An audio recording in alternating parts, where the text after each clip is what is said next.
To everyone. Hope कि आप अपना टेक्सटाइल का प्रोजेक्ट बनाने के लिए रेंडरिंग प्रोसेस में हैं।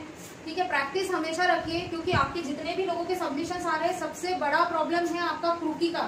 तो प्लीज क्रूकी पे वर्कआउट कीजिए। उसकी फिनिशिंग बिल्कुल नहीं आ रही है, उसके शेप्स नहीं आ रहे बराबर, उसकी बॉडी शेडिंग में भी मर्जिंग नहीं है। गारमेंट्स जो आप बना रहे हो उसके पैटर्न्स बड़े अच्छे हैं लेकिन उनमें वो इफेक्ट नहीं आ पा रहे। बहुत जल्दी जल्दी पेंसिल्स चला रहे हो आप, तो एक प्रॉपर वे से स्ट्रोक्स बाहर भी जा रहे हैं, तुम मर्जिंग में लो। वो स्केचेस के बाहर किसी के स्ट्रोक्स जा रहे हैं, किसी के अंदर ही रह रहे हैं, वो शॉर्ट आ रहे हैं, तो वो मर्जिंग पे थोड़ा ध्यान दो।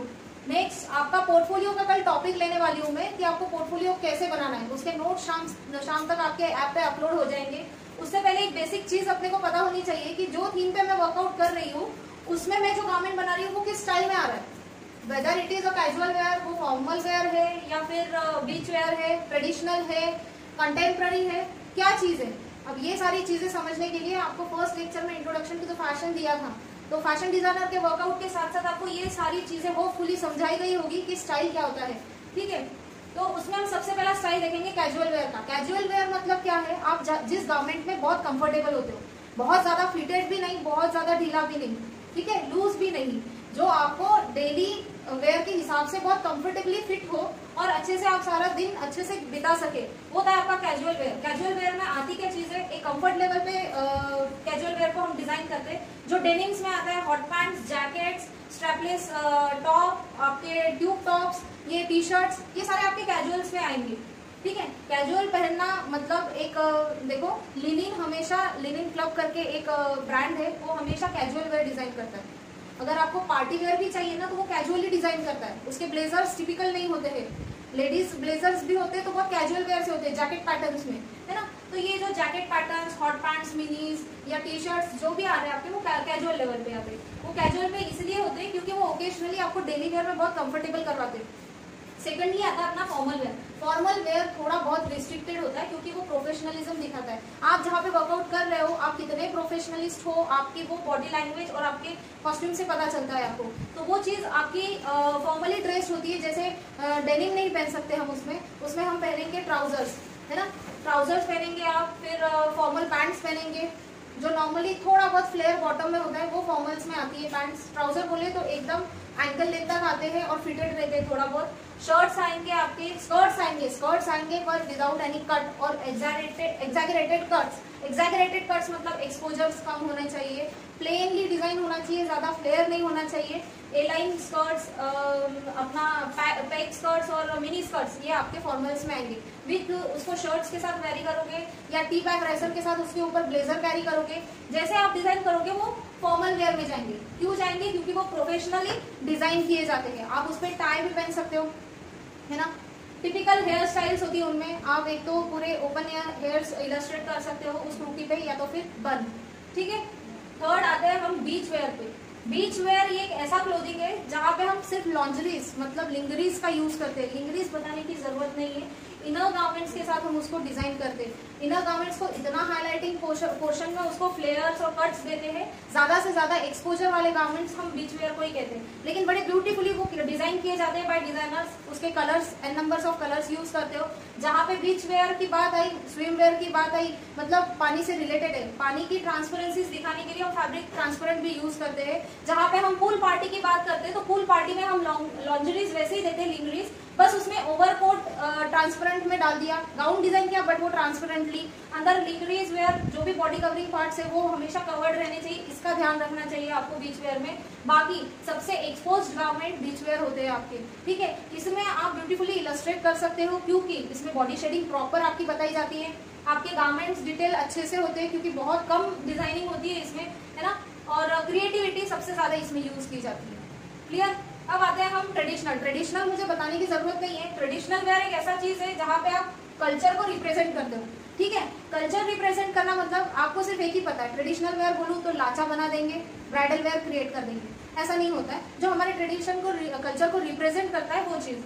हिंदू गारमेंट्स अलग होते हैं, मुस्लिम गारमेंट्स अलग होते हैं, उनके सिल्वेट्स अलग होते हैं, उनके फैब्रिक्स अलग होते हैं। ठीक है, क्रिश्चियन गारमेंट्स अलग होते हैं। तो ये रिलीजियस गारमेंट जो है वो चीज को स्टडी करके कल्चर उनका रिप्रेजेंट करने के लिए हम उसमें क्रिएटिविटी लाते हैं थ्रू ट्रेडिशनल वेयर। जब बात आती है कंटेम्प्रेरी वेयर की, ये जो स्केच देख रहे हैं ये कंटेम्प्रेरी वेयर है। कंटेम्प्रेरी मतलब क्या होता है, the mixture of western garment and Indian garment मतलब ट्रेडिशनल गारमेंट, ना वो फुल्ली ट्रेडिशनल हो ना फुल्ली वो वेस्टर्न हो। वेस्टर्न के कट्स डाले, ट्रेडिशनली उसको डिजाइन किया, ठीक है, या तो ट्रेडिशनल एम्ब्रॉयडरी उसमें यूज की, उसमें सरफेस ऑर्नामेंटेशन ट्रेडिशनली डाला और गारमेंट को एकदम वेस्टर्न लुक में दे दिया।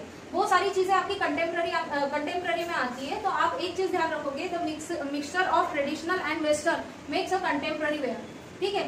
सेकंड, आपको सबसे पहला जो आपका बुक का पेज है उसमें types of fashion, fashion designer, उनके वर्कआउट एरिया, वो सारी चीजें हैं। उसमें एक चीज नहीं है, वो है फैड फैशन। फैड फैशन का मीनिंग क्या है? फैड मतलब एक क्रेज बोला जा सकता है। जैसे किसी पर्टिकुलर बॉलीवुड स्टार ने कोई एक ऐसी चीज वेयर की जो बहुत क्रेजीली स्प्रेड हुआ मार्केट में, ग्रुप ऑफ यंगस्टर मतलब एक यंगस्टर ग्रुप ने उसको कैरी किया और बहुत जल्दी वैनिश हो गई। मतलब एक ऐसी फैशन जो कब आई, बहुत बल्क में आई, ग्रुप में आई और कब वैनिश हो गई वो पता नहीं चला। तो शॉर्ट टर्म फैशन को हम फैड्स बोलेंगे। जो शॉर्ट पीरियड के लिए आती है और बहुत जल्दी वैनिश हो जाती है उसको हम फैड फैशन बोलेंगे, ठीक है। क्लासिक फैशन का मीनिंग होता है जो फैशन कभी भी आउट नहीं होती है। जैसे फॉर एग्जाम्पल, बहुत अच्छा एग्जाम्पल दे रही हूँ मैं आपको, बेल बॉटम। एक बेल बॉटम भी ले सकते हो और बेल स्लीव्स भी ले सकते हो। बेल बॉटम की बात करूं तो वो बहुत पुराने जमाने से जब पैंट इंट्रोड्यूस हुए थे तो मेल और फीमेल दोनों के पैंट बेल बॉटम होते थे जो पूरे टोटली फ्लेयर में थे। वो ईयर बाय ईयर उसमें कुछ ना कुछ डिजाइनर जब आने लगे, इंट्रोड्यूस होने लगे, उसमें वेरिएशंस क्रिएट होने लगे। लेकिन आज भी वो चीज चलती है। कौन से हिस्से? आपके प्लाजोस, क्यूलोट्स, वो कैरी करते हैं बेल बॉटम वेयर को। तो वो क्लासिक फैशन हुई। क्लासिक फैशन एक ऐसी चीज है जो पुराने जमाने से तो टिल डेट तक कुछ ना कुछ वेरिएशंस के साथ, अपडेशंस के साथ वो आपके सामने आती है। लास्ट आपका विंटेज फैशन। विंटेज फैशन में क्या होगा? जब क्लासिक फैशन की बात करूं तो पुराने जमाने के गारमेंट्स बोलेंगे जो वेरिएशंस के साथ अभी तक करंट फैशन में है वो। लेकिन विंटेज फैशन एक ऐसी चीज होती है कि मैं जो सेट करूं फैशन उसके 20 ईयर्स पहले जो फैशन थी उसके अपडेशंस अभी के करंट फैशन में लाऊं। 20 ईयर बैक का स्टडी करके 20 ईयर बैक का स्टडी करके मैं अभी प्रेजेंट फैशन में लाऊं, जिसको हम एंटिक बोलते हैं। क्लियर? जब भी हम कोई चीज देखने जाते हैं बोलते हैं ये एंटिक पीस है। एंटिक पीस मतलब 20 साल पुराना चीज जो आप अभी देख रहे हो, पहली बार देख रहे हो, इसलिए उसको एंटिक बोल रहे हो, ठीक है। ब्रॉन्ज कलर को क्यों एंटिक कहा जाता है? क्योंकि वो पुराने जमाने में बहुत ज्यादा यूज हुआ करता था और प्रेजेंटली उसको बहुत कम यूज करते हैं। उसको रिप्लेसमेंट दिया है गोल्ड में, सिल्वर में, तो इसीलिए हम ब्रॉन्ज को आज भी एंटिक लुक में ही बोलते हैं। क्लियर हुआ? अब ये जितनी भी स्टाइल मैंने बताई है आपके टेक्सटाइल प्रोजेक्ट में ये सारी चीजें होनी चाहिए। अब तक आप एक पेज पे एक ही क्रूकी को डिजाइन करते थे, अब एक पेज पे आप 2 क्रूकी डिजाइन करेंगे। जैसे कैजुअल वेयर का 2 क्रूकी बनाएंगे, 2 अलग अलग टाइप के गारमेंट्स उस पर रिप्रेजेंट करेंगे। उसमें शॉर्ट टर्म में आप बाजू में लिखोगे कि कैजुअल वेयर मतलब क्या क्या चीज से आपने क्या क्या चीजें उसमें इंक्लूड किए। क्लियर? वैसे ही बीच वेयर के 2, फॉर्मल वेयर के 2, आपके कंटेम्प्रेरी के 2, ट्रेडिशनल के 2 और पार्टी वेयर। पार्टी वेयर मुझे एक्सप्लेन करने की जरूरत नहीं है। जब भी आप पार्टी वेयर की बात करो तो फीमेल में सबसे अच्छा पार्टी वेयर गाउन माना जाता है, 1 पीस और गाउन।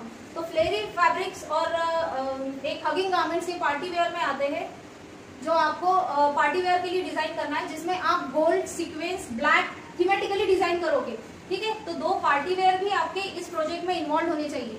बाकी कल मैं आपको बताऊंगी कि आपको इंस्पिरेशन बोर्ड से कैसे इंस्पायर्ड होना है, कैसे आपको उसको थ्योरेटिकली कंसेप्ट में लेना है, मूड बोर्ड कैसे क्रिएट करना है और एक एग्जांपल स्केच। तो प्लीज कल लाइव रहिएगा। मैं कल जो सवाल उठेंगे आफ्टर क्लास उसी का जवाब दूंगी, अदरवाइज उसके बाद मैं आपको जवाब नहीं दूंगी, ठीक है। मैसेज के थ्रू भी नहीं, आप क्लास के तुरंत आधे घंटे में जितने सवाल रेज करेंगे कल के टॉपिक के लिए मैं उतने ही सवाल का जवाब दूंगी। तो मिलते हैं कल, ठीक है, बाय।